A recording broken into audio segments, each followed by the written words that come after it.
بساط دنیا الٹ رہی ہے، حسین اور پائیدار نقشے جہان نو کے ابھر رہے ہیں، بدل رہا ہے نظام کہنا۔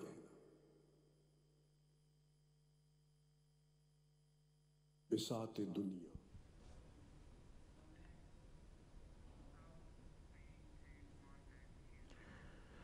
بسم اللہ الرحمن الرحیم۔ السلام علیکم ورحمۃ اللہ وبرکاتہ۔ ناظرین، ہم پروگرام عصر حاضر کے ساتھ حاضر ہیں۔ ہمارے پروگرام میں پچھلی دفعہ پہلا پروگرام تھا، آج ہم دوسرے پروگرام لے کے آپ کی خدمت میں حاضر ہوئے ہیں۔ جیسے آپ جانتے ہیں پروگرام کے 3 سیگمنٹس ہیں۔ پہلے میں ہم آج کی بات، جو ہمارا موضوع ہوتا ہے، جس پہ ہم گفتگو کرتے ہیں، جس پہ ہم ٹیلی فون کالز بھی لیتے ہیں، سلیکٹیو 1 یا 2 ٹیلی فون کالز۔ اس کے بعد ہم آگے اپنے دوسرے سیگمنٹس علم و ادب کی طرف اور ضیاء خلافت کی طرف بڑھتے ہیں۔ آج بھی ہم ایسا ہی کریں گے انشاءاللہ۔ آج کی بات میں اب ہم اس وقت اپنے پروگرام کے پہلے سیگمنٹ کا آغاز کرتے ہیں، جو کہ آج کی بات ہے۔ اور آج کی بات میں ہم بات کر رہے ہیں، جس طرح پچھلی دفعہ ہم نے میڈیا کے معاشرے کے اوپر اثر کی بات کی تھی کہ کیا اثرات مترتب کر رہا ہے میڈیا آن دا سوسائٹی۔ آج ہم دیکھ رہے ہیں کہ میڈیا کے اتنے گہرے اثرات، جس پہ کل بھی پچھلے پروگرام میں بھی بات ہوئی، آج بھی ہوتی رہے گی۔ جو ناظر ہے، جو ویور ہے، جو ایک عام فرد ہے سوسائٹی کا، وہ کیا کرے ایک میڈیا ریڈن سوسائٹی میں، جس میں سب کچھ گویا میڈیا شیپ کر رہا ہے۔ ذمہ دارانہ ویورشپ کیا ہے، رسپانسیبل ویورشپ کیا ہے، ایک عام آدمی سے کیا تقاضا کرتی ہے ذمہ دارانہ ویورشپ، کہ اسے کیسے لے، کیونکہ یہ مفید بھی ہے، اس کے اپنے نقصانات بھی ہیں۔ تو آج کی گفتگو میں ہمارے ساتھ یہاں پہ تشریف رکھتے ہیں مکرم محترم سلیم ملک صاحب۔ ملک صاحب، آپ کو میں خوش آمدید کہتا ہوں پروگرام میں۔ اس سے پہلے کہ ہم اپنی گفتگو کا آغاز کریں، ہمارے پاس ایک ویڈیو پیکج ہے، ہم وہ دیکھتے ہیں اور پھر اپنی گفتگو کی طرف آئیں گے۔ میڈیا ہمیں خبر اور تفریح کے نام بہت کچھ دکھا اور سنا رہا ہے، مگر کیا یہ سب کچھ خبر اور تفریح ہے؟ کیا یہ مواد مفید ہے یا ضرر رساں ہے؟ عوام کی رائے اس بات کا خود جواب ہے۔ اب تو ناظرین اور سامعین تک کو یہ محسوس ہوتا ہے کہ میڈیا نہ تو تفریح مہیا کر رہا ہے، نہ خبر، نہ معلومات، بلکہ میڈیا کے نام پر زیادہ تر مواد انہیں صرف مایوسی اور قنوطیت کا شکار کر رہا ہے۔ مگر یقیناً میڈیا بہت مفید ہے۔ معیاری خبریں، مہذب تفریح، مفید معلومات بھی اس ذریعے سے حاصل کی جا سکتی ہیں۔ مگر سوال یہ ہے کہ ناظرین کیا کریں؟ جی ناظرین، تو سوال یہ ہے کہ ناظرین کیا کریں۔ ملک صاحب سے ہم نے یہ سوال ابھی پوچھنا ہے کہ ناظرین کیا کریں۔ آپ کو ہم بتاتے چلیں، یاد دلاتے چلیں، پروگرام لائیو ہے، انٹریکٹیو ہے۔ آپ کی ٹویٹس ہم یہاں پہ پڑھ کے سنائیں گے۔ آپ کے ہمارے پاس 2 کالز لینے کا وقت ہوگا، ایسی کالز جو ہماری گفتگو کو آگے بڑھاتی ہوں۔ آپ ابھی سے اس وقت سے ہمارے کنٹرول روم میں ٹیلی فون کال کرنا شروع کر سکتے ہیں۔ انہیں بتائیے آپ کیا کہنا چاہتے ہیں۔ ہم پھر اپنی آج کے موضوع کے مطابق جو موسٹ ریلیونٹ کالز ہوں گی، انہیں ہم اپنے پروگرام میں شامل کریں گے۔ ملک صاحب، ناظرین کیا کریں؟ ناظرین بیچارے، بسم اللہ الرحمن الرحیم، ناظرین بیچارے کافی مشکل میں ہیں، کیونکہ میڈیا تو ایک سوسائٹی کی ریفلیکشن ہوتی ہے، اسی میں سے یہ میڈیا نکلتا ہے۔ ہمارا یہ میڈیا جو ہے، اگر میں پاکستان کا میڈیا لوں، اگر یہاں کا لیں آپ میڈیا، تو میچور سوسائٹی ہے، آپ کا میچور میڈیا ہے۔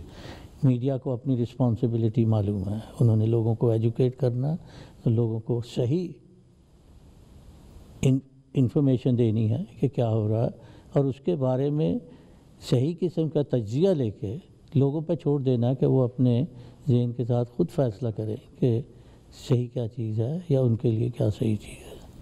اگر ہم پاکستان کا میڈیا لیں تو پاکستان کی سوسائٹی کو پہلے دیکھنا پڑے گا کہ پاکستان کی سوسائٹی کیا ہے۔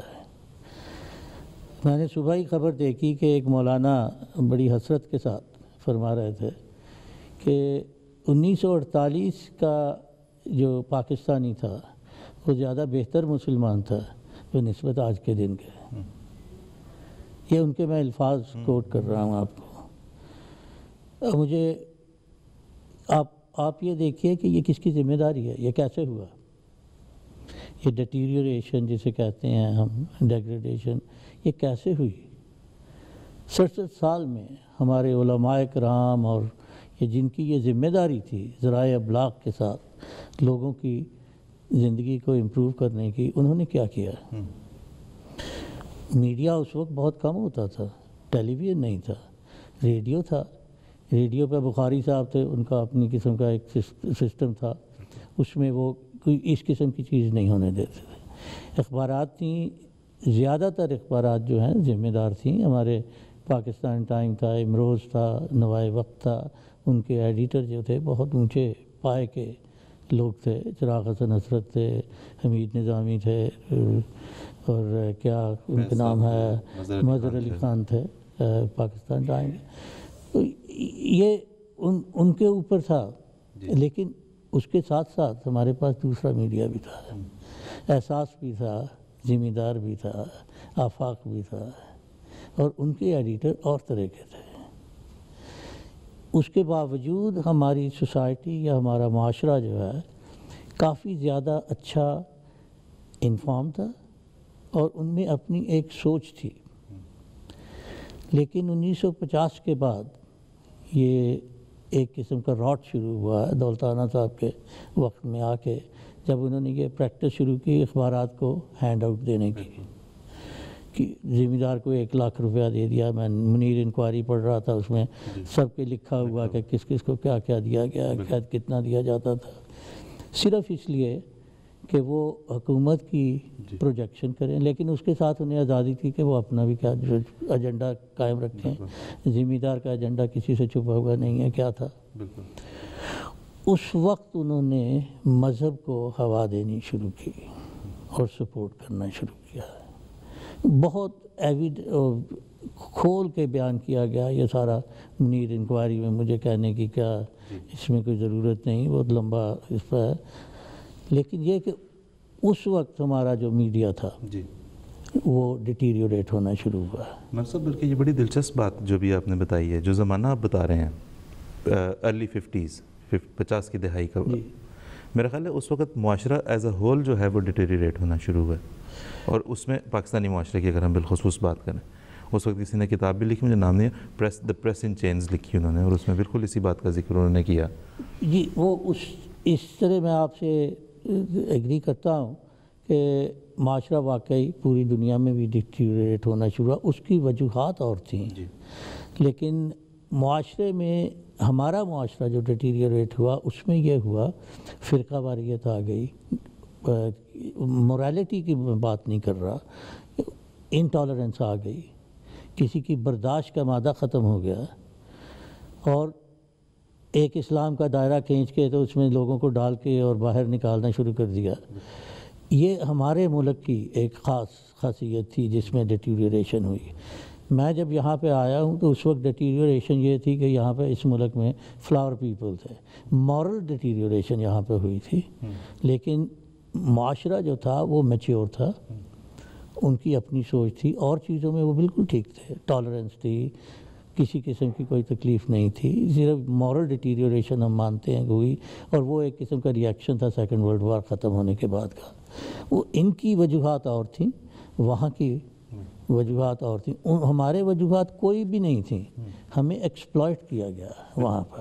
بالکل. تو میرے خیال میں ویور کو سب سے بنیادی بات تو یہ سمجھنے کی ضرورت ہے کہ جو کیونکہ ہم اپنے ناظرین کو یہاں یہ بھی بتاتے چلیں کہ ہم جب ابھی میڈیا کی بات کر رہے ہیں، چونکہ اردو میں ہمارا پروگرام ہے، ہمارے مخاطب اردو بولنے والے ناظرین ہیں، تو ہم میڈیا کی ملک صاحب نے فرمایا ایز اے ہول ہم بات کر رہے ہیں بالعموم، لیکن بالخصوص ہم بات کر رہے ہیں جنوبی ایشیائی میڈیا کی، اور اس میں بھی بالخصوص پاکستانی میڈیا کی، جو کہ ہمیں خبر کے نام پہ، تفریح کے نام پہ، انٹرٹینمنٹ کے نام پہ وہ نہیں دے رہا جیسے تفریح یا خبر کہا جاتا ہے، کچھ اور دے رہا ہے. تو ناظرین یقیناً ایک بڑے ملک صاحب ایک سٹیٹ آف کنفیوژن میں ہے. ایسا ہی ہے نا؟ یہ تو ہے. اب مثلاً جتنا کہ مذہب کے نام پہ ہمارے معاشرے کو ایکسپلائٹ کیا گیا، جی، اور 67 میں ایکسپلائٹ کر کے انہیں کرپٹ کر دیا گیا. 3-4 جنریشن گزر چکی ہیں جو کہ فرقہ واریت کے پہلے کسی وقت ہم کہا کرتے کہ جی یہ مکتبہ فکر ہے یا اپنا مسلک ہے، جو کچھ بھی ہے، یہ لفظ اب بھی استعمال کرتے ہیں. جب انہیں ختم نبوت کی بات آتی تو اکٹھے ہو جاتے ہیں، کہتے ہیں کہ اسلام میں ہم امہ کے لوگ ہیں اور اکٹھے ہو گئے ہیں. اور جو ہی الگ ہوتے ہیں تو نماز الگ پڑھنی شروع کر دیتے ہیں. تو یہ ایک قسم کی منافقت بھی ہے ہمارے ان لیڈرز میں جو کہ میڈیا میں اپنا بیان کرنے کے بعد عوام کے اوپر اپنا اثر ڈالتے ہیں. بالکل ایسا ہی ہے. اور یہ جتنے بھی ٹیلی ویژن چینلز ہیں بالخصوص یہ نجی ٹیلی ویژن چینل بنے ہوئے ہیں اور سرکاری بھی، سرکاری جو ہے وہ سرکار کے ہاتھوں بکا ہوا ہے، وہ امپارشل نہیں ہے، وہ سب اچھا کی رپورٹ دے رہا ہے.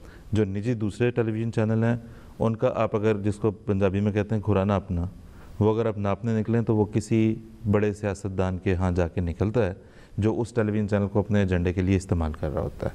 تو ویور بیچارہ جو ہے وہ بہرحال ایک اسٹیٹ آف کنفیوژن میں ہے.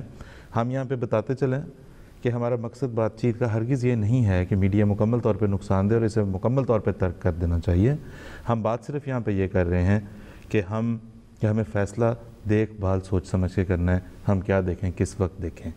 ہم نے ڈاکٹر مہدی حسن صاحب بڑا معروف نام ہے پنجاب یونیورسٹی کے ماس کمیونیکیشن کے ڈپارٹمنٹ کے ابلاغیات کے ڈپارٹمنٹ کے سربراہ رہے، معروف تجزیہ کار ہیں، اس وقت جو ہے بیکن ہاؤس یونیورسٹی میں ڈین ہیں اور ماس کمیونیکیشن بھی پڑھاتے ہیں، ابلاغ بھی پڑھاتے ہیں.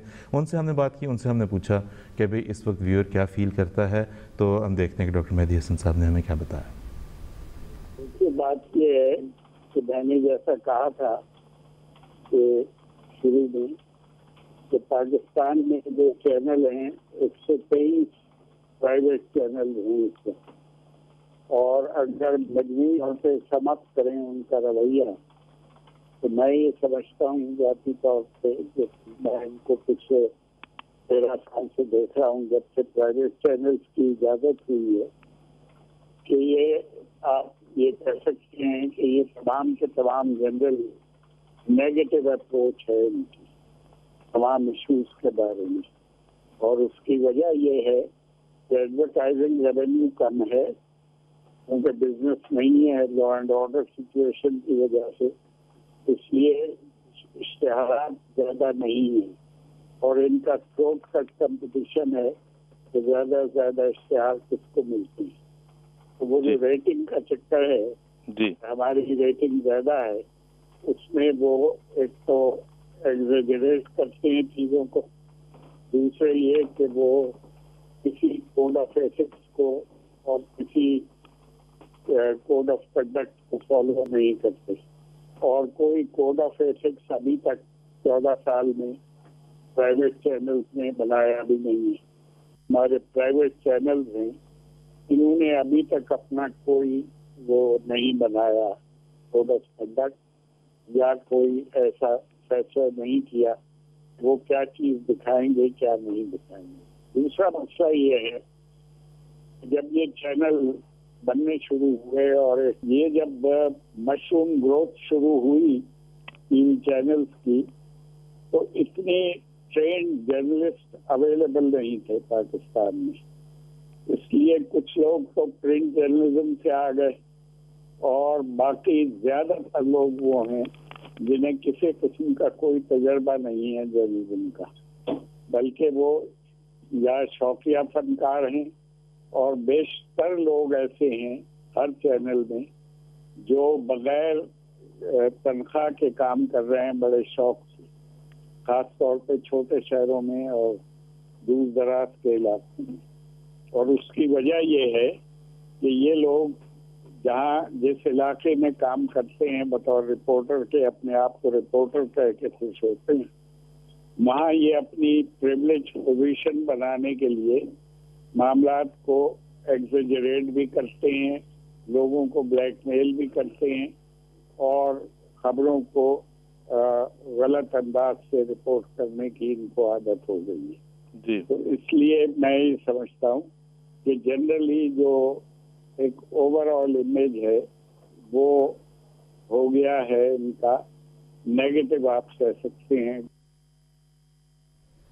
جی لیں جی، یہ ڈاکٹر مہدی حسن صاحب کی گفتگو سنی سلیم سے بڑا اچھا تجزیہ انہوں نے کیا ہے، بڑا اچھا پیغام ہے اس کے اندر. ہمارے لوگ جو سمجھنا چاہتے ہیں، جاننا چاہتے ہیں، رسپانسبل ویور، ذمہ دار ناظر بننا چاہتے ہیں، ان کے لیے بڑا اچھا انہوں نے پیغام دیا کہ یہ سب لوگ جو ٹیلی ویژن پہ آ کے بیٹھ گئے ہیں بالخصوص ہمارے پاکستانی نجی چینلز پہ، یہ سب کے سب تجزیہ کار نہیں ہیں.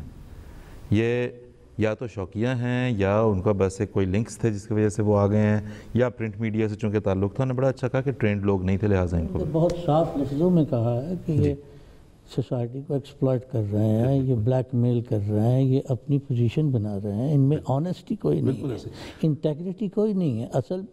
اصل چیز تو آنیسٹی ہوتی ہے، ایمانداری ہے۔ مطلب صاحب بعض چینلز کے خبریں سن کے، یہ جن رپورٹرز کی یہ بات کر رہے ہیں کہ بلیک میل کرتے ہیں، آپ بعض چینلز کی خبریں سن کے آپ ایکچولی جا سکتے ہیں کون سے اخبار کے لوگ اس میں آئے ہوں گے۔ مثلا بعض اخبارات کا ایک مزاج تھا کہ رات کو ڈیوٹی ختم کر کے جو ہے وہ کسی کباب بیچنے والے کے پاس گئے ہیں لاہور میں، مشہور کسی کے پاس جا کے اسے کھایا، اور اس نے جب لا کے بل دیا تو اس نے کہا تمہیں پتہ نہیں ہم صحافی ہیں؟ اس نے کہا جی صحافی اب ہوں گے، اب بل تو دیں۔ اس نے کہا اچھا، بل دے کے اگلے دن اخبار میں خبر آ گئی کہ وہ تو گدھے کا گوشت کے کباب بیچتا ہے۔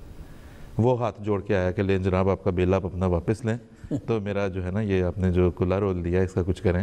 تو اگلے دن خبر آگے کہ بھی تردید کرتے ہیں وہ غلطی لگ گئی تھی۔ وہی کچھ ہاتھ جو ہے وہ الیکٹرانک میڈیا پہ بھی لے کے آ گئے۔ یہ تو دیکھیے نا، یہ ایک قسم کی سینسٹر قسم کی ٹریڈیشن ہمارے ملک میں ڈیولپ ہو رہی ہے، جو کہ تقریباً میڈیا کے ہر پہلو میں سرایت کر جائے گی اگر اس کو روکا نہ گیا۔ لیکن روکنے کا طریق ایک ہے، وہ یہ کہ سوسائٹی کے جو سمجھدار لوگ ہیں، میں سارے تو نہیں کہہ رہا کہ پورا معاشرہ، ہمارا 50% معاشرہ تو بیچارہ اپنی بھوک کی وجہ سے اپنے زندگی کی معاشی حالت ٹھیک کرنے میں لگا ہوا، اسے تو وقت ہی نہیں ہے کچھ کرنے کا۔ لیکن جو سمجھدار لوگ ہیں ان کو قوم کو بچانے کی خاطر کچھ نہ کچھ کرنا پڑے گا۔ بس اس میں ایک ڈائلیما ہے نا، جو سمجھدار لوگ ہیں وہ سمجھدار ہونے کی وجہ سے یہ چینلز دیکھتے نہیں ہیں۔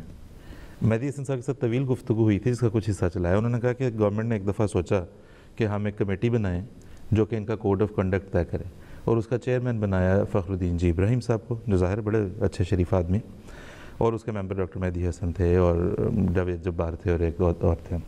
تو کہتے ہیں کہ ہم فخر الدین جی ابراہیم صاحب کے پاس یہ خبر لے کے گئے کہ جناب آپ اس کمیٹی کے چیئرمین ہیں جو الیکٹرانک میڈیا کے کوئی کوڈ آف کنڈکٹ بنائے گی۔ انہوں نے کہا میں تو چینل دیکھتا کوئی نہیں ہوں، تو چلیں اب آپ نے مجھے خبر سنائی تو میں آج سے دیکھنا شروع کروں گا۔ ہاں جی، تو یہ بھی ایک ڈائلیما ہے۔ اچھا، اس میں ہم نے ڈاکٹر مہدی حسن صاحب سے اپنی گفتگو جاری رکھتے ہوئے ہم نے جو ہے وہ ان سے پوچھا کہ جو ہے وہ اثر کیا ہے ویور کے اوپر، اس ساری سچویشن کا اثر کیا ہے سائیکولوجیکلی سپیکنگ، سوشلی سپیکنگ، تو بڑا اچھا اس کا بھی جواب دیا، وہ بھی سنتے ہیں اور پھر گفتگو کو جاری رکھتے ہیں۔ پاکستان کے جو ٹیلی ویژن چینل ہیں، میں پوچھا کہ اس کے کیا اثرات ہیں۔ جی، میں یہ سمجھتا ہوں کہ اس کی وجہ سے ان کی جو ٹیلی کاسٹ ہے اس کی وجہ سے ایک تو انسرٹنٹی پیدا ہوئی ہے۔ ہر آدمی یہ سوال کرتا ہے ہر ایک سے نجی محفل میں، شادی بیاہ کے فنکشنوں پہ، کہ جی کیا ہوگا، کیا بننے والا ہے پاکستان کا، جی، جس سے یہ اندازہ ہوتا ہے کہ لوگ غیر یقینی کا شکار ہیں اور ڈی مورلائز ہوئے ہیں۔ جی بڑا جی دیکھیں ایک دم ڈی مورلائزڈ ہیں، بے یقینی کا شکار ہیں۔ ناظرین کو ہم یہ کہنا چاہتے ہیں اس ڈی مورلائزیشن میں سے نکلنا، اس بے یقینی میں سے نکلنا، یہ آپ کا اپنا فیصلہ ہوگا۔ جس دن آپ فیصلہ کریں گے آپ اس دن نکلیں گے، جس دن آپ یہ تہیہ کر لیں گے کہ you need to come out of it, آپ نے اس میں سے باہر نکل آنا ہے، اس دن آپ اس میں سے نکل آئیں گے۔ ذمہ دارانہ طور پہ فیصلہ کریں میں نے یہ دیکھنا، میں نے یہ نہیں دیکھنا، کیونکہ مجھ سے دیکھیں آج کل تو 24 گھنٹے ٹیلی ویژن، انٹرنیٹ، ہر چیز اویلیبل ہے، آپ کو کہیں تو فیصلہ کرنا پڑے گا، میں نے اس وقت دیکھنا، اس وقت نہیں دیکھنا، کیا دیکھنا۔ دوسرا یہ کہ اتنا ریپیٹ ہو رہے ہیں پروگرام وہ، کہ جس طرح وہ آپ کہتے ہیں کہ برین واشنگ ہو رہی ہے اس کے ساتھ۔ ایک پروگرام ہے، آپ اینکرز ہیں وہی بیٹھے ہوئے ہیں، ان کے ساتھ تجزیہ نگار یا سو کال تجزیہ نگار بیٹھے ہوئے ہیں، ان کو وہ اپوزٹ پوائنٹ آف ویو کے لوگوں کو لے کے آتے ہیں، وہ انہیں دے دیتے ہیں، وہ جھگڑا شروع کر دیتے ہیں، یہ آرام سے بیٹھے رہتے ہیں۔ حالانکہ ہمیں بچپن میں سکھایا گیا تھا، فیض صاحب نے ایک بار ہمیں بتایا، فیض احمد فیض صاحب نے، کہ برخوردار جب آواز اونچی ہو جائے تو بحث ختم ہو جاتی ہے۔ بہت خوب، بہت اچھا، بہت اچھا، زبردست، بہت شکریہ ملک صاحب، جزاک اللہ، بہت دس سیز اے لاٹ، بہت کچھ اس کے اندر بڑا گہرا پیغام ہے۔ اچھا جی، ہمارے پاس اس وقت کچھ ٹویٹس ہیں، ہمارے پاس بشارت رحمان صاحب کہتے ہیں ٹویٹر پہ انہوں نے میسیج بھیجا ہے کہ میڈیا کے غلط آسپیکٹ سے بچنے کے لیے بہرحال ہمارے پاس جو ہے وہ خلافت کی شکل میں رہنمائی موجود ہے. بالکل درست فرما رہے ہیں آپ جناب بشارت الرحمان صاحب. رانا مجاہد صاحب گھانا سے کہہ رہے ہیں کہ آج کل کے دور میں میڈیا کی تمام توجہ اپنی ریٹنگ کی طرف ہے. بالکل آپ نے بھی درست بات کی ہے رانا مجاہد صاحب. ابھی ہم نے مہدی حسن صاحب کی بات سنی, ابھی ہم ایک اور ایکسپرٹ کی بات بھی یہاں پہ سنیں گے. اسی طرح سے جو ہے وہ مائدہ اٹھوال صاحبہ بھی کہہ رہی ہیں کہ میرے نقطہ نظر میں media portrays very negative image of society. بڑا منفی معاشرے کا ایک امیج پینٹ کرتا ہے میڈیا, جو کہ در حقیقت ایسا نہیں ہوتا, بہت آپ کو ڈیلیوٹ کرنے کی کوشش کرتا ہے. پھر مقصود منصور صاحب بھی کہتے ہیں کہ جدید ایجادات کی اپنی جگہ نقصان دہ بھی ہیں لیکن ان کے فوائد بھی ہیں, فیصلہ ہم نے کرنا ہے. بالکل درست. ندا صلاحات صاحب کا بھی ایک اسی طرح سے ٹویٹ ہمیں موصول ہوا ہے. ہمارے ساتھ اس وقت ایک کالر ہیں جن کی ہم مختصر بات سن کے ہم آگے چلیں گے کیونکہ ہمارے سیگمنٹ کا وقت ختم ہو رہا ہے. ہمارے ساتھ ہیں رفیع احمد صاحب یو کے سے. جی رفیع احمد صاحب. السلام علیکم ورحمۃ اللہ وبرکاتہ. وعلیکم السلام. میں میڈیا کا جو اس وقت عام طور پر کردار نظر آتا ہے, خصوصاً پاکستان کی میڈیا کی میں بات کرنا چاہوں گا کہ منفی کرداروں اور برائیوں اور گھپلے اس قسم کی خبروں سے ناظرین کو دکھا کر ایک قسم کا ہیجان پیدا کیا جاتا ہے, جبکہ اگر میڈیا کا صحیح استعمال کیا جائے تو بہت ہی مفید کردار ادا کر سکتا ہے. رسول کریم صلی اللہ علیہ وسلم نے فرمایا کہ نیکی کو پھیلاؤ اور برائیوں کو عام نہ کرو. تو اگر میڈیا نیکی اور نیکیوں کا اثر ناظرین کو دکھائے تو ایک امید اور نیکی کی طرف رجحان پیدا کیا جا سکتا ہے. لیکن اگر کچھ پروگرام اس قسم کے پیش بھی کیے جاتے ہیں کہ اپنے نقطہ نظر کو اسلام کا نام دے کر بغیر حوالہ کے پیش کیا جاتا ہے, جس کا نتیجہ یہ ہے کہ مذہب اسلام کی کئی اشکال بن کر سامنے آتی ہیں اور ناظرین پریشان ہو جاتا ہے کہ اگر کس بات پر کس اسلام پر عمل کیا جائے. ٹھیک ہے جی, اگر کوئی بات جی آپ کا پیغام ہم تک ہمارے ناظرین تک پہنچ گیا. بڑی اچھی آپ نے بات کی جناب کہ معاشرہ میڈیا ہمارا جو ہے وہ انصاف نہیں کر رہا. مطلب اس طرح بھی بات آپ پروگرام سے پہلے کہہ رہے تھے, بڑی خوبصورت بات تھی کہ مسائل کو تو پک ہی نہیں کر رہا, جو اصل معاشرے کے مسائل ہیں ان کی طرف وہ آ ہی نہیں رہا. دیکھ رہے ہیں کہ ان کی کمرشل ویلیو کتنی بڑھ رہی ہے, بالکل کس چیز سے. بالکل. اور مصیبت یہ ہے یا افسوس کی بات یہ ہے کہ معاشرے میں لوگ یہ ان کے پروگرام جو دیکھتے ہیں انفارمیشن کے لیے نہیں دیکھتے, انٹرٹینمنٹ کے لیے دیکھتے ہیں. انٹرٹینمنٹ بھی پتلے بہت لو قسم کی ہے. اب آپ دیکھیے یہاں کا معاشرہ دیکھ لیجئے, ڈمبلبی کو دیکھ لیجئے, پارکنسن کو دیکھ لیجئے. آپ ان کا پروگرام 1 گھنٹے کا دیکھیں اور ان کا دیکھیں تو آپ کو زمین آسمان کا فرق معلوم ہوگا. بالکل درست بات ہے. جو ملسہ نے نام لیے یہ دیکھیں, یوٹیوب پہ جا کے دیکھ لیں آپ, یہ ان سے ڈمبل بی کا کوئی ایک پروگرام دیکھ لیں, اس کو کمپیئر کر لیں پاکستانی میڈیا پہ آنے والے اپنے پسندیدہ ترین کسی بھی شو کے ساتھ, آپ کو فرق نظر آ جائے گا. پروگرام کا یہ ہمارے اس سیگمنٹ کا وقت ختم ہونے جا رہا ہے. بی بی سی کے ایک بڑے سینئر صحافی انور سین رائے, آپ ان کے نام سے واقف ہوں گے, ہم نے ان سے بھی یہی سوال پوچھا. ویور ہمارا انٹرٹینڈ ہے, محسوس کر رہا ہے, انفارمڈ محسوس کر رہا ہے یا فرسٹریٹڈ ہے؟ انور سین رائے صاحب نے کیا بتایا ہمیں؟ بھائی تینوں باتیں. جب لوگوں سے آپ بات کرتے ہیں تو ایک ہی سانس میں وہ اگر کچھ مزہ اٹھانے کی بات کرتے ہیں تو اسی سانس کے ساتھ اس کی خرابی بھی بیان کرتے ہیں, اس کی ناپسندیدگی کا اظہار بھی کرتے ہیں اور اسی سانس میں کسی بات کی داد بھی دے دیتے ہیں کہ بھئی بات تو کہہ دی ہے. تو اسی سے آپ اندازہ کر سکتے ہیں کہ واضح نہیں ہے, کیونکہ ویور کے اینڈ پہ بھی شاید یہ بات بالکل نئی ہے اور میڈیا کے اینڈ پہ تو یقیناً ابھی اس میں بہت وقت لگے گا کہ وہ اس جو کھلونا ان کے ہاتھ میں آ گیا اس کے سارے امکانات اور اس کا صحیح استعمال اور اس کا صحیح فائدہ اٹھانے کی صلاحیت جو ہے وہ حاصل کر سکیں. اس میں تو وقت لگے گا. لوگوں کی یہ ہے کہ لوگوں کا تاثر ملا جلا ہوتا ہے. بس ابھی تک لوگوں کی بھی تہذیب ہوتی ہے نا, جب وقت کے ساتھ ساتھ ابھی لوگوں کی اکثریت جو ہے ناظرین تو وہی ہیں جو پرنٹ میڈیا جن کی تربیت کی ہے. جس طرح لوگ جو ہیں الیکٹرانک میڈیا میں کام کرنے والے ہیں تو ان کے پیچھے کیونکہ روایت نہیں تھی تو اچانک ان کو اس سارے چیزوں کا سامنا کرنا پڑا. تو ماڈل ان کے سامنے یا تو آس پاس کے دیکھے ہوئے تھے یا بنیادی طور پر جو بنی ہوئی سمجھنے کی جو صلاحیت تھی وہ ساری پرنٹ میڈیا سے کی ہوئی تھی. کوئی ادارے نہیں تھے جرنلزم کے، صحافت کے، ایسی تربیت کرنے والے ادارے نہیں تھے. جو تھے تو وہ اب تک پرنٹ میڈیا کے ہی لوگوں کو تربیت دیتے تھے. ان کے پڑھانے والے بھی جو تھے ان کا بھی کسی کو کوئی تجربہ نہیں تھا. تو یہ تو سب کچھ اچانک اور نیا تھا. لیں جی، انور سین رائے صاحب کی ملک صاحب سن رہے تھے گفتگو، انہوں نے بھی بڑا اچھا خوبصورت تجزیہ دیا. یہاں پہ ہمارے پاس ایک ٹویٹر پہ ایک میسج ٹویٹ آئی ہے مبارک صاحب کی لنڈن سے، ای میل ایکچولی. وہ کہتے ہیں کہ جی بدقسمتی یہ ہے کہ میڈیا آج کل اس چیز کو خبر بنا کے پیش کرتا ہے جسے وہ خبر بنا کے پیش کرنا چاہتا ہے.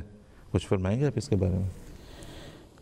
یہ تو حقیقت ہے، وہ ان کی جو پرائیورٹیز ہوتی ہیں جس وجہ سے وہ یہ پروگرام کر رہے ہیں، ان کا یہ تو ارادہ ہی نہیں ہے کہ کسی چیز کا تجزیہ کیا جائے یا عوام کو کوئی کسی چیز سے انفارم کیا جائے یا ایجوکیٹ کیا جائے.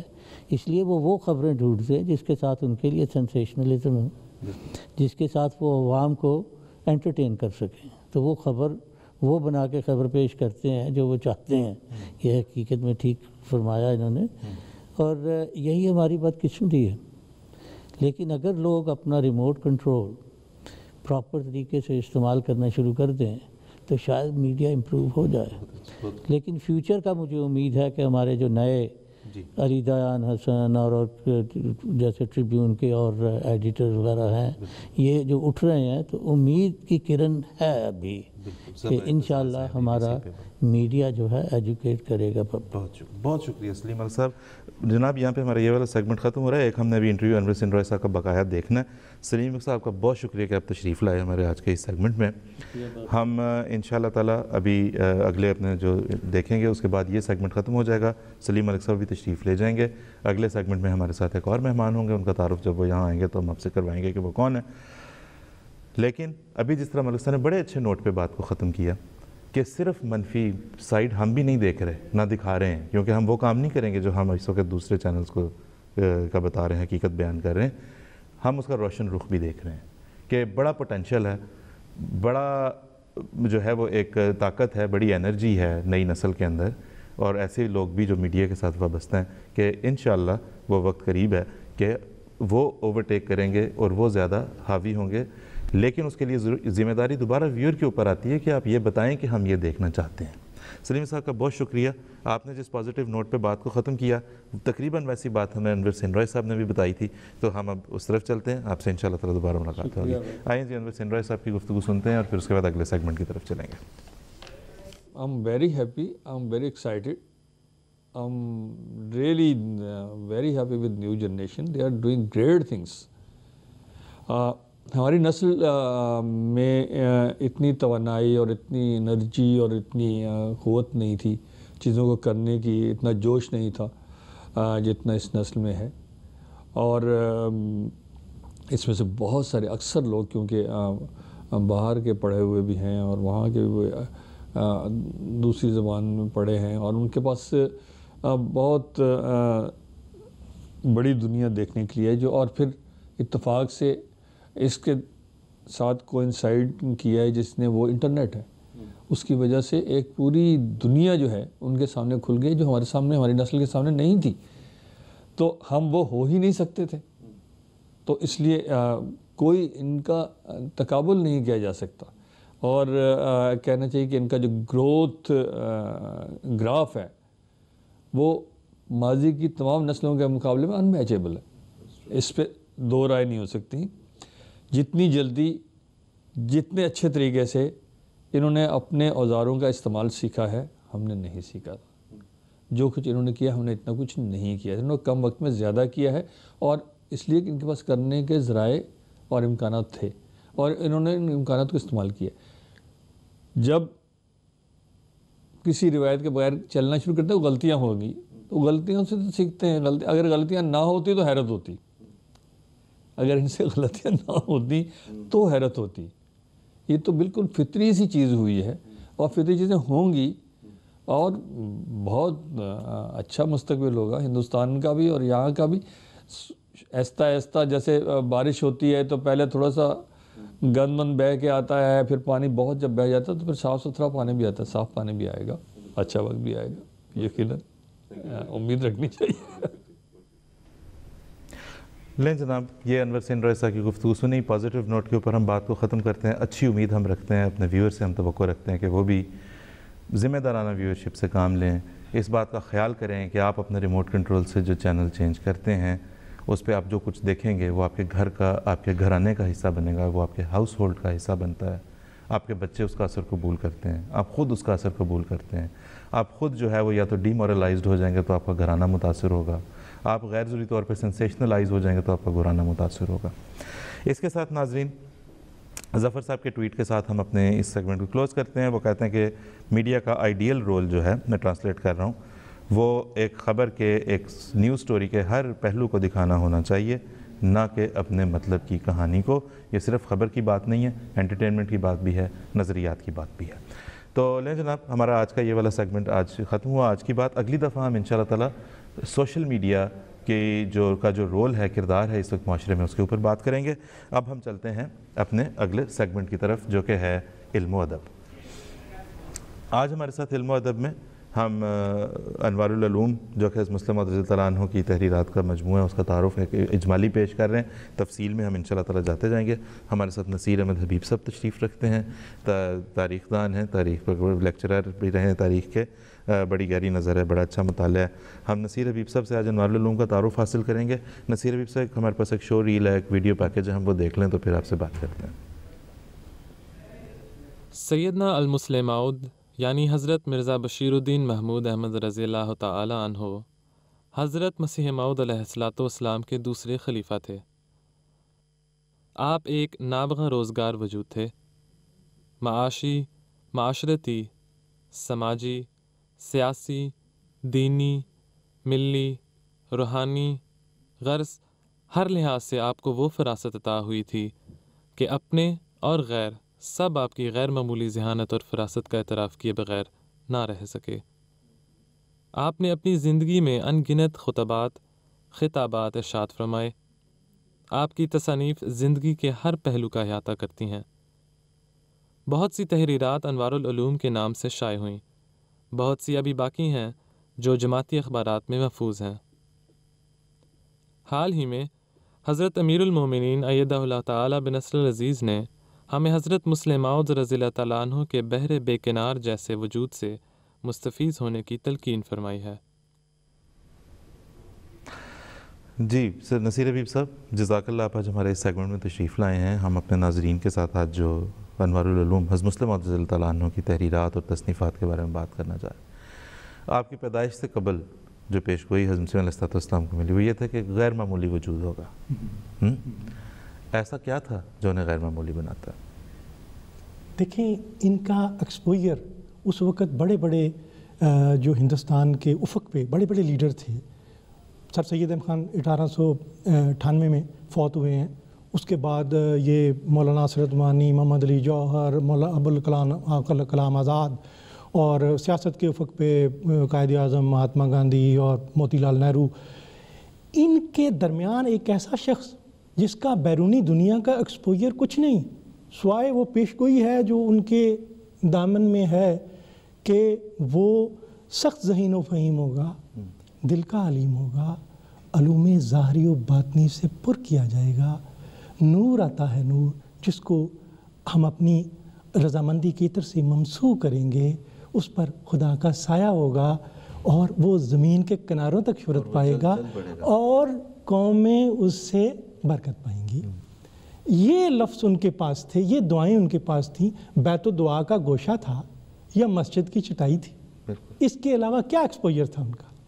لیکن فرام دا ویری بگننگ یہ حیرت انگیز ہے، یہ فینامینن ہے، ایک مظہر ہے، ایک عجیب عجوبہ ہے کہ 1906 میں وہ تقریر کرتے ہیں تو پہلا جلسہ چلنا جب ہوا ہے تو اس وقت حضرت خلیفۃ المسیح اول وہ وجود قرآن فہمی کا جس کے بارے میں مولانا عبید اللہ سندھی جو کہ محمود الحسن کے شاگرد تھے، جو پہلا دارالعلوم دیوبند کا اسٹوڈنٹ ہے، جو وہ پہلے اسٹوڈنٹ تھے دارالعلوم دیوبند کے، مولانا عبید اللہ سندھی ان کے بارے میں کہتے ہیں، حضرت حکیم نور الدین کے بارے میں فرماتے ہیں کہ حرم کے سین میں بیٹھ کے، سین ایک آدمی شہادت خدا کی، اور حرم سین میں انہوں نے کہا حکیم نور الدین جتنا بڑا عالم قرآن میں نے پورے عالم اسلام میں نہیں دیکھا.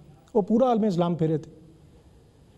اور اب جب آپ تقریر کرتے ہیں 1906 میں تو وہی جو جس کا کوئی نظیر نہیں تھا, جس کی کوئی مثال نہیں تھی, وہ کہتا ہے میاں نے آج جو تقریر کی ہے اس میں بعض قرآنی آیات کی تفسیر تو میرے لیے بھی نہیں تھی. بہت اچھا, بہت خوب. نصیر صاحب ہمیں ایک بات آپ نے بڑے اچھے طریقے سے, ہم اپنے ناظرین سے بالخصوص نوجوان نسل سے درخواست کریں گے. حضرت خلیفۃ المسیح الخامس سید اللہ تعالیٰ بن نصر العزیز نے اپنے خطبے میں فرمایا کہ حضرت مسلم موعود رضی اللہ تعالیٰ عنہ سے ہماری نوجوان نسل کو واقفیت حاصل کرنے کی ضرورت ہے, اور حضور نے آپ کی تحریرات کو پڑھنے کی طرف ہمیں ترغیب دلائی اور تلقین فرمائی. ہم آج ان تحریرات کے بارے میں بات کر رہے ہیں. نصیر حبیب صاحب, ہم نے ابھی جو ویڈیو پیکج تھا اس میں سنا علمی, روحانی, سیاسی, سماجی, معاشی, معاشرتی. کچھ مثالیں تو دیں. کہاں اگر کسی نوجوان نے مثلا کوئی ایک سرا پکڑنا ہے تو کہاں سے پکڑ لے؟ دیکھیں میں آپ کو بتاؤں کہ آپ نے فرمایا کہ خلافت کے بعد اللہ نے اتنی کثرت سے علوم مجھ پر کھولے ہیں کہ قیامت تک اب امت مسلمہ مجبور ہے کہ میری کتابوں کو پڑھے اور ان سے فائدہ اٹھائیں.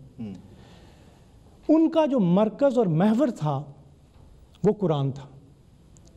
وہ مذہب اور سائنس پہ لیکچر دیتے ہیں, وہ سیاست پہ بات کرتے ہیں, وہ عالمی سیاست پہ بات کرتے ہیں, وہ امت مسلمہ کے مسئلے پہ بات کرتے ہیں, وہ انسان کی نفسیات پہ بات کرتے ہیں, وہ روحانی ترقی, وہ ساری مثالیں, سارا استنباط قرآن سے دیتے ہیں. مذہب اور سائنس پہ لیکچر دیا انہوں نے, علامہ اقبال بیٹھے ہوئے تھے اور آپ نے, علامہ اقبال نے کہا کہ جو قرآن سے اور قرآنی آیات سے استنباط کیا وہ بہت عمدہ ہے, اور میں اپنی تقریر کو مختصر کرتا ہوں تاکہ وہ لذت زائل نہ ہو جائے جو مجھے حاصل ہو رہی ہے. دیکھیں ان کی جو پیشگوئی کے لفظ ہیں, ان کی ساری جو چیزیں ہیں, تحریریں ہیں, وہ آئینہ ہیں. میں آپ کو بتاؤں کہ ایک ہوتی ہے فزیکل مائگریشن جسے کہتے ہیں ہاریزنٹل, ایک ہوتی ہے افقی ورٹیکل مائگریشن. آپ دیکھتے ہیں کہ بچے بعض اوقات مائگریشن کرتے ہیں, پیچھے ڈرائیونگ فورس ہوتی ہے کہ معاشی حالات بہتر, بعض صحرا میں مارے جاتے ہیں. پچھلے دنوں میں خبر آ رہی تھی. ایک مائگریشن ہوتی ہے ورٹیکل, عمودی, اور وہ جو بندے کو نفس امارہ سے نفس مطمئنہ پہ لے جاتی ہے, مقام خلق سے مقام امر پہ لے جاتی ہے, اور مقام نفس مطمئنہ پہ ایک زندگی کا ایک لمحہ بھی جو ہے وہ نفس امارہ پر گزاری ہوئی 1000 لمحوں سے بہتر ہے, بلکہ 1000 سال سے بہتر ہے. اب اس کے لیے کیا ڈرائیونگ فورس ہو, ٹھیک ہے, ڈرائیونگ فورس چاہیے نا, آپ ایسے تو نہیں اٹھ سکتے. اور ڈرائیونگ فورس جو ہے وہ ایک محبت ہوتی ہے, عشق ہوتا ہے. اور عشق کیسے پیدا ہوتا ہے؟ وہ حسن سے پیدا ہوتا ہے یا احسان سے پیدا ہوتا ہے. جب تک آپ پہ کسی چیز کا حسن اور احسان واضح نہیں ہوگا آپ اس کے لیے ڈرائیونگ فورس بن نہیں سکتے, ٹھیک ہے نا. تو حضرت صاحب کی کتابیں پڑھیں, آپ پہ قرآن کا حسن بھی واضح ہو جائے گا اور احسان بھی واضح ہو جائے گا. اور پھر عشق کی تقویم میں, آپ کے پروگرام کا سیگمنٹ کا نام ہے عصر حاضر ہے نا, تو عشق کی تقویم میں عصر رواں کے سوا اور زمانے بھی ہیں جن کا نہیں کوئی نام. آپ نے جس طرح بھی کہا, ایک تو کہ جس طرح مسلم موعود عنہ کی تفسیر کبیر پوری کی پوری جو کہ قرآن کریم کی بہت ساری صورتوں کی تفسیر ہے, صرف دباچہ تفسیر القرآن ہی دیکھ لیں تو وہ قرآنی وہ کتنے گہرے علوم اپنے ساتھ لے کر آتا ہے. دیکھیں میں نوجوانوں سے کہوں گا کہ اگر انہیں پڑھنا ہے, یہ دنیا کے جتنے فلسفے انسان کو مجبور بناتے ہیں. فرائڈ کا فلسفہ ہے, وہ کہتا ہے جی 5 سال کی عمر تک جو ہے نا وہ وجود میں آ جاتا ہے لاشعور انسان, اس کے بعد اس کے مطابق چلتا ہے. حضرت صاحب فرماتے ہیں تو پھر ارتقاء کیسے ہوا؟ میں کہتا ہوں آپ تفسیر کبیر پڑھیں. میں کہتا ہوں حضرت صاحب ادھر آئے ویمبلے کانفرنس میں, آپ نے بتایا اس وقت لیگ آف نیشن بن رہی تھی, آپ نے کہا کہ اگر قرآنی اصول پہ نہیں بنیں گے تو یہ ناکام ہوگی اور ناکام ہوگی. آپ نے جو مسائل تھے ہندوستان کے مسلمان ہندوستان کے, ان کے بارے میں قرآن سے آگاہی دی اور قرآن پہ چل کے یہ جو ہے آپ نے کہا, شدی کی تحریک تھی, آپ نے کہا کہ میں اس کے ساتھ تعاون کروں گا. 1 کروڑ آدمی ارتداد کے دروازے پہ تھا, آپ نے کہا ہر اس کے ساتھ تعاون کروں گا جو اپنے آپ کو مسلمان کہتا ہے اور قرآن کو اپنا دستور عمل بتاتا ہے. بالکل ٹھیک. نصیر صاحب میں ایک بات بتائیں, اب عموماً نوجوانوں کے ذہن میں جو ایک سوال آتا ہے, نیچرلی ایک سوال آتا ہے جب تک انڈرسٹینڈنگ پیدا نہیں ہو جاتی, وہ یہ ہے کہ یہ دیکھیں یہ ایک زمانے میں, ایک خاص مخصوص زمانے میں حضرت مسلم موعود رضی اللہ عنہ کی یہ تحریرات اور تصنیفات منصہ شہود پہ آئی ہیں. تو اب اتنے سال گزر جانے کے بعد آج کے زمانے میں ان کی ریلیونس کو کیسے دیکھا جائے؟ دیکھیں میں آپ کو بتاؤں 1942 میں نظام نو پہ تقریر معاشی نظام کا وہ جائزہ لے رہے ہیں دنیا کے. اس وقت اتنی ہیبت تھی سوشلزم کی، کمیونزم کی، کہ کوئی کسی محفل میں بیٹھ کے اس کے خلاف بات کرنا مشکل تھا. آپ نے اس وقت فرمایا تھا کہ یہ جو ہے نظام یہ 50 سال کے اندر، 40 سال 50 سال کے اندر ناکام ہو جائے گا، اور جب یہ کولیپس ہوگا اس کو کوئی سنبھالنے والا نہیں ہوگا. بالکل ایسے ہی. تو کیا ریلیونٹ نہیں ہے؟ یہ ہوا نہیں ایسے ہی؟ نصیر صاحب بالکل ہوا ہے. اس میں یہ دیکھیں کہ بڑے بڑے لوگ، ایک پروفیسر ہسٹورین اسٹینلی برش، انہوں نے 1953 میں ربا گئے، حضرت مسلم موعود سے ملے، اور انہوں نے کہا کہ مرزا بشیر الدین محمود احمد کا یہ کہنا ہے کہ کمیونزم نہ، اور یہ وہ زمانہ جس وقت کمیونزم کا توتی بولتا تھا، عروج پہ چل رہا تھا کام. اور یہ ایک چھوٹی سی بستی بسا کے بیٹھے ہوئے جو کچی ہے، مٹی، سوکھی مٹی ہر طرف پھیلی ہوئی، کلر پھیلا ہوا ہے، کوئی پانی پینے کو نہیں ہے وہاں پہ، کچے کوٹھے مکان بنے ہوئے ہیں. یہ یہاں پہ اس بستی میں بیٹھ کے کہہ رہے ہیں کمیونزم ناکام ہو جائے گا، اونلی ٹائم ول پروو. میں نے 2 سال پہلے ان کو تلاش کر ان سے پوچھا، میں نے کہا جی وٹ ہیز ٹائم پروون؟ انہوں نے کہا جی میں اگر یہ تبصرہ کر دوں گا تو میرے بہت سارے مسلمان دوستوں کے میں کمپرومائز کر رہا ہوں. دیکھیں انہوں نے جو باتیں کی تھیں اور جو باتیں کہی تھیں، اور بنیاد ان کی قرآن تھی. میں یہی کہتا ہوں قرآن ریلیونٹ، اگر قرآن کی بصیرت آدمی کو حاصل ہو جائے تو پھر کسی چیز کی ضرورت نہیں ہے. اور میں یہ آخر پہ کہوں گا کہ ان درسگاہوں میں تو آیا نا نظر ہم کو، کیا نقل کروں خوبی اس چہرہ کتابی کی. بہت اچھا، بہت خوب. بہت شکریہ جناب. ناظرین، اب نصیر حبیب صاحب، ہم آپ کے شکر گزار بھی ہیں، آپ تشریف لائے، آپ کو دوبارہ بھی زحمت دیتے رہیں کہ ہم زحمت تو آپ نہیں سمجھیں گے اسے. جزاک اللہ. تو ناظرین، ہمارے یہ سیگمنٹ اب اپنے اختتام کو پہنچے گا. اس پروگرام کے آخری سیگمنٹ کی طرف ہم بڑھ رہے ہیں. ابھی جس طرح نصیر حبیب صاحب نے بتایا ہے، بیان کیا ہے، انوار العلوم حضرت مسلم موعود رضی اللہ عنہ کی کتب کا مجموعہ ہے. ہمیں وہاں پہ جانا چاہیے، ویسے بھی جانا چاہیے تھا، لیکن خاص طور پہ جب حضرت امیر المومنین ایدہ اللہ تعالیٰ بنصر العزیز کی طرف سے ایک تحریک ہے، اسے تحریک سمجھتے ہوئے ہمیں حضرت مسلم موعود رضی اللہ عنہ کے انوار العلوم سے ہم نے استفادہ کرنا ہے، مستفیض ہونا ہے. آپ کس طبیعت، کس مزاج سے تعلق رکھتے ہیں، اس کے مطابق آپ فیصلہ کر لیں. انٹرنیٹ پہ الاسلام.org پہ موجود ہے، بکس میں جائیں، بکس آف حضرت خلیفۃ المسیح ثانی کے اندر جائیں، وہاں پہ انوار العلوم کا پورا سیٹ موجود. سائنس اور مذہب جس طرح بھی بتایا، صرف وہاں سے شروع کرنا ہے. اسلام کا اقتصادی نظام سے شروع کرنا ہے. آپ کو تاریخ سے مس ہے تو اسلام میں اختلافات کے آغاز سے شروع کریں. آپ کو اگر ہندوستانی تاریخ سے زیادہ مس ہے، سیاسیات سے ہے، تو سائمن کمیشن کی رپورٹ پہ تبصرے سے شروع کر لیں. آپ کہیں سے، جہاں سے آپ روحانیت میں ترقی کے راہیں دیکھنا چاہتے ہیں تو عرفان الہی سے شروع کریں، ہستی باری تعالیٰ سے شروع کریں. حضرت علیہ الصلوۃ والسلام کے مقام اور مرتبے کو سمجھنا چاہتے ہیں تو حضرت علیہ الصلوۃ والسلام کے کارناموں سے شروع کر لیں، جو حضرت مصطفیٰ صلی اللہ علیہ وسلم نے ایک وہ بھی کتابی شکل میں اس کے اندر موجود ہے. لیکن یہ حضرت علیہ السلام کی تعلیمات اور تحریرات کو سمجھنے کا ایک بہت بڑا ذریعہ ہے کہ ہم حضرت مسلم موعود رضی اللہ تعالیٰ عنہ کے تحریرات اور تصنیفات میں سے آگے پڑھیں انہیں، اور اس سے جو ہے مسیح موعود علیہ السلام کی تعلیمات کو سمجھیں. یہ ہمارا یہاں پہ اس وقت یہ والا سیگمنٹ ختم ہوا. اب ہم اپنے اگلے اور آخری سیگمنٹ کی طرف بڑھ رہے ہیں جس کا نام ہے ضیاء خلافت. تو اب ہم چلتے ہیں اپنے اگلے سیگمنٹ میں، اور ہم اس میں آج ہم دیکھ رہے ہیں ضیاء خلافت سے ظاہر ہے برکات خلافت کے ان گنت کرنوں میں سے کسی ایک کرن کو ہم پکڑ کی کوشش کرتے ہیں کہ اس وقت کے اندر تھوڑا سا اس کا کیسے خلیفہ وقت کی ہر چیز کے اوپر نظر ہے، دنیا میں کیا ہو رہا ہے، کہاں ہو رہا ہے، کس طرح ہو رہا ہے، ہر چیز کے اوپر بہترین رہنمائی دینے کے لیے حضرت خلیفۃ المسیح ہمارے درمیان موجود ہیں. الحمدللہ ثم الحمدللہ. آج ہم دیکھ رہے ہیں اپنے اس سیگمنٹ میں IEEE یعنی international association of Ahmadi architects and engineers کا ایک فورم ہوا تھا. اس میں سیدنا حضرت امیر المومنین ایدہ اللہ تعالیٰ بنصر العزیز نے خطاب فرمایا تھا. ہم ابھی ایک ویڈیو پیکج دیکھیں گے اور پھر انشاءاللہ اس پہ بات کرنے کے لیے ہمارے ساتھ محبوب الرحمان صاحب ہمارے سیگمنٹ میں تشریف لائیں گے. تو آئیں دیکھتے ہیں ویڈیو پیکج.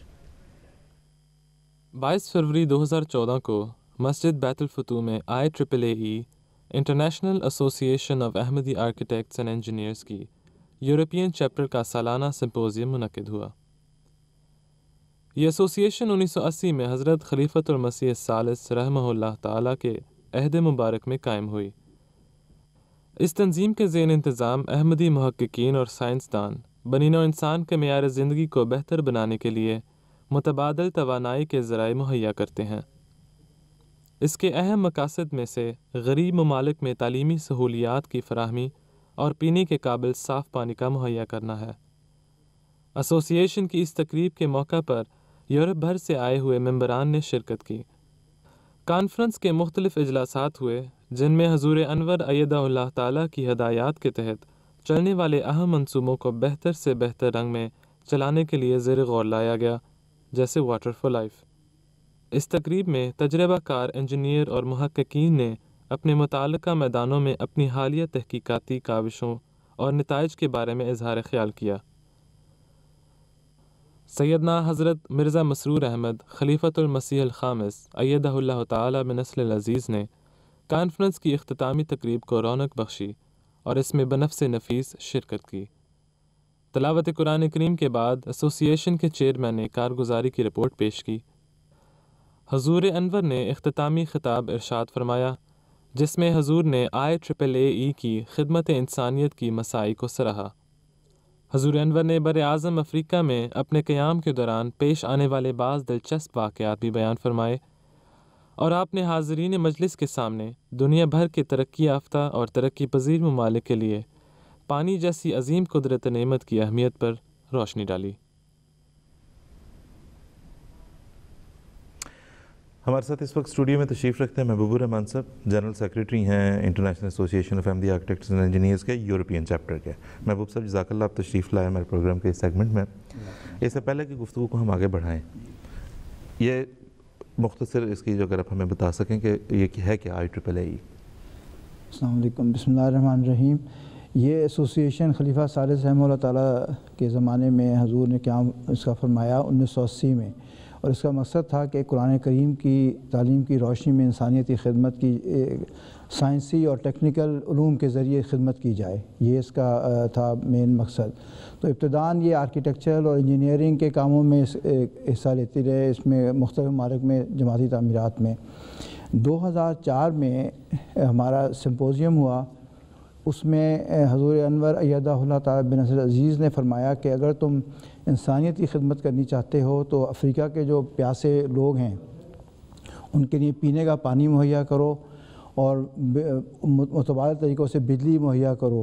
تو حضور انور ایدہ اللہ تعالیٰ بنصر العزیز کی گائیڈنس سے الحمدللہ ہمارے ممبران جو ہیں انہوں نے فوراً لبیک کہا اور مختلف ممالک میں سروے کیا، اور حضور انور ایدہ اللہ تعالیٰ کی گائیڈنس سے ہم نے ممالک چن کر کہ ان ممالک میں بہت ضرورت ہے پانی کی، وہاں پر جو گاؤں تھے ولیجز آئیڈینٹیفائی کیے، اور حضور انور کی ہدایت سے ہر سٹیج پہ ہم نے حضور کی ہدایت سے آگے چلی، حضور کی دعاؤں سے۔ اس میں محبوب صاحب یہاں پہ نا ہم اپنے ناظرین کو ساتھ لے کے چلتے ہیں، جو اصل یہاں پہ بات بتانے والی ہے اور اپنے بڑے اچھے طریقے سے اس کو ٹچ اپ آن کیا ہے کہ حضرت خلیفۃ المسیح ایدہ اللہ تعالیٰ بنصر العزیز کی کتنی گہری نظر ہے، اور یہ سارے پروجیکٹس جو آپ نے بھی بیان کیے ہیں یہ سب کے سب خدمت انسانیت کے پروجیکٹس ہیں۔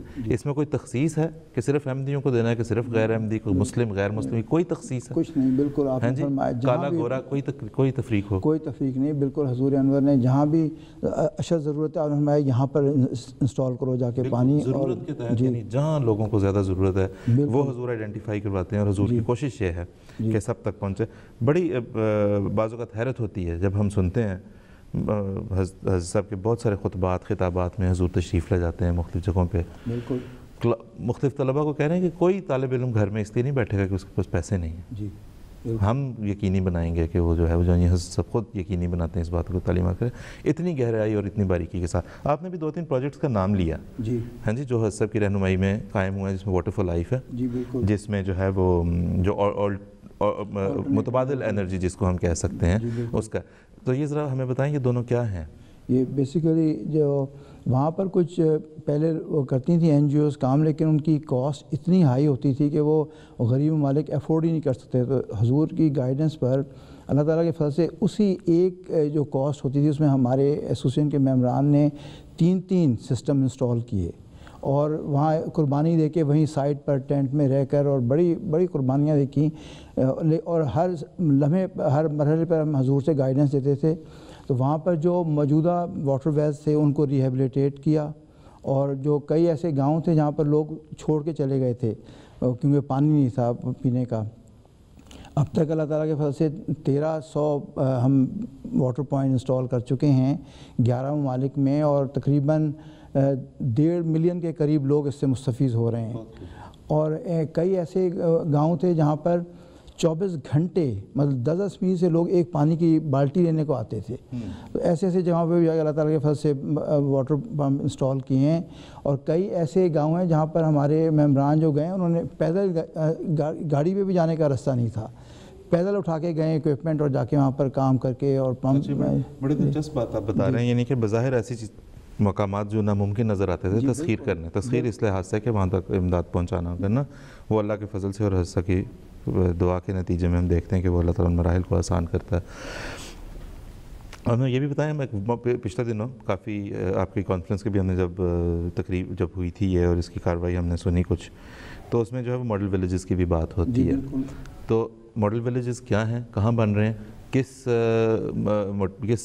آبجیکٹیو کے تحت, کس مقصد کے تحت بن رہے ہیں؟ یہ بیسیکلی جو تھا نا پہلے پانی مہیا کرنا اور بجلی مہیا کرنا, حضور انور ایدہ اللہ تعالیٰ بن عزیز نے اس کی جو فردر پروگریشن جو ہے اس کی نیکسٹ ہے, حضور نے فرمایا کہ اب تم لوگ ماڈل ولیجز بناؤ, ایسے ولیج بناؤ جہاں پر پانی بھی ہو, بجلی بھی ہو, سڑکیں بناؤ, پیمنٹس, اور وہاں پر ایسے اکنامک بوسٹ کے لیے وہاں ووکیشنل انسٹیٹیوشن کی بلڈنگ بناؤ, اور وہاں سولر سیل سے بجلی ہوئے.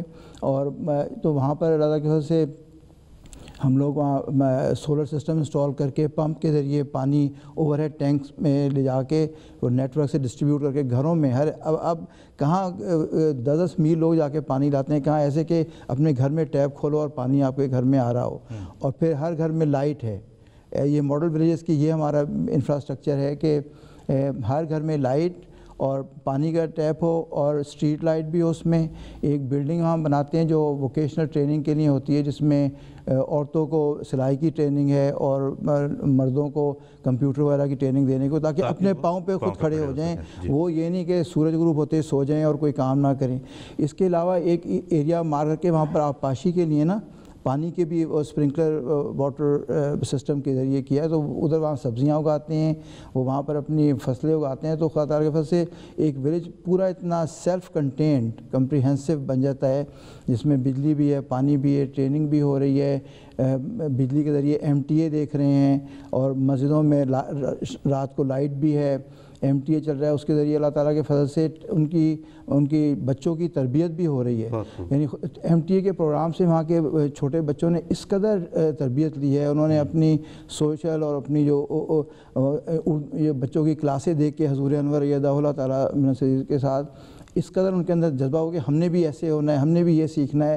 تو یہ کتنے فیکٹر ہیں. ایک تبلیغی فیکٹر ہے, اس کے کئی جگہ پہ بیعتیں ہوئی ہیں یہ دیکھ کر کے یہ بچے, یہ جو ینگ انجینئرز آتے ہیں یورپ سے اور آ کے قربانی کر کے ہمارے لیے پانی انسٹال کرتے ہیں, بجلی کا سسٹم, ماڈل ولیج انسٹال کرتے ہیں. اور یہ لیکن آپ یہ دیکھیں کہ خلیفہ وقت کی کیسی وسیع النظری ہے کہ حضور نے تب جو پہلا ہمارا سمپوزیم تھا 2004 میں, آپ نے فرمایا کہ اگر تم انسانیت کی خدمت کرنی ہے تو اس جگہ سے شروع ہو, پانی اور بجلی سے. تو اب کہاں پر اللہ تعالیٰ کی وجہ سے ماڈل ولیجز بننے شروع ہو گئے ہیں, اور وہاں پر بڑے بڑے ایمان افروز واقعات ہوئے ہیں جو حضور انور نے خود بھی اپنی تقریر میں بیان فرمائے تھے. بہت خوب سر, آپ نے بڑے اچھے طریقے سے مختصر وقت میں آپ نے بیان کر دیا. اور اسے اگر سم اپ کیا جائے تو یہ کہ حضرت خلیفۃ المسیح خلافت احمدیہ کے کا فیضان ہے کہ لوگوں تک پینے کے پانی سے لے کے روحانی زندگی حاصل کرنے والا اور روحانی زندگی عطا کرنے والا پانی ان تک پہنچ رہا ہے. اور جسمانی روحانی ہر دو لحاظ سے دنیا کے لوگ جو ہے وہ مستفید ہو رہے ہیں, ہر لحاظ سے. بہت بہت شکریہ, جزاک اللہ. دیکھیں ناظرین, ہمارے اب آج کے محبوب صاحب آپ کا بہت شکریہ, آپ تشریف لائے. دیکھیں پچھلے مرتبہ ہم نے ضیاء خلافت میں خدام الانبیاء کے اجتماع, نوجوانوں کا جو ایک اجتماع تھا خدام الانبیاء کا, اس میں حضرت صاحب کے وہاں پہ تشریف آوری پہ بات کی. آج ہم جو ہے وہ غریب انسانیت, دکھی انسانیت کے لیے حضرت خلیفۃ المسیح کے جو تشویش ہے اور اس کے نتیجے میں جو حضور کی کوشش ہے کہ ان تک کسی طرح سے جو ہے وہ زندگی کی سہولیات, بنیادی سہولیات کم از کم پہنچ جائیں. تو دیکھیں کون سا پہلو ہے جو خلافت احمدی زندگی کا, پوری زندگی کا, جہاں تک ضیاء خلافت نہیں پہنچتی, اللہ کے فضل سے ہر جگہ پہنچتی ہے. انشاءاللہ اگلے پروگرام میں بھی ہم کوئی ایسا پہلو لے کر حاضر ہوں گے اور اس پر بات کریں گے. لیکن خلافت احمدیہ کے بارے میں جب بھی آپ سوچیں گے, آپ دیکھیں گے, تو آپ زبان حال سے یہ شعر پڑھیں گے کہ جب بھی دیکھا ہے تجھے عالم نو دیکھا ہے, مرحلہ طے نہ ہوا تیری شناسائی کا. کیسی عجیب نعمت ہے. ہم بڑے اللہ کے شکر گزار ہیں کہ اللہ تعالیٰ نے ہمیں اس نعمت سے نوازا ہے. اللہ تعالیٰ ہمیں اسے سمجھنے کی بھی, درست معنوں میں سمجھنے کی بھی توفیق عطا فرمائے کہ الحمدللہ ہم کتنے خوش قسمت ہیں کہ ہمارے پاس حضرت خلیفۃ المسیح کی شکل میں ایک رہنما موجود ہے، ایک ہادی موجود ہے۔ ناظرین، ہمارے پروگرام کا وقت ختم ہوا۔ پروگرام کو کلوز کرنے سے پہلے کچھ ہمارے پاس جو ٹویٹس ہماری آج کے جو ڈسکشن تھی اس کے بارے میں موصول ہوئی ہیں، ان کو بھی پڑھتے ہیں، ان میں سے کچھ چنیدہ پڑھتے چلتے ہیں۔ فریہ خالد نے کہا ہے کہ ویور کو خود سوچنا پڑے گا کہ میڈیا کے استعمال میں ہمیں کیا چیز فائدہ دیتی ہے، کیا نقصان دیتی ہے، اور اس کا برا استعمال ہمیں کس طرح سے نقصان دے رہا ہے۔ یہ بڑی اچھی رائے دی ہے آپ نے، ہم اپنے سیگمنٹ میں بھی یہی بات اس وقت کرتے رہے۔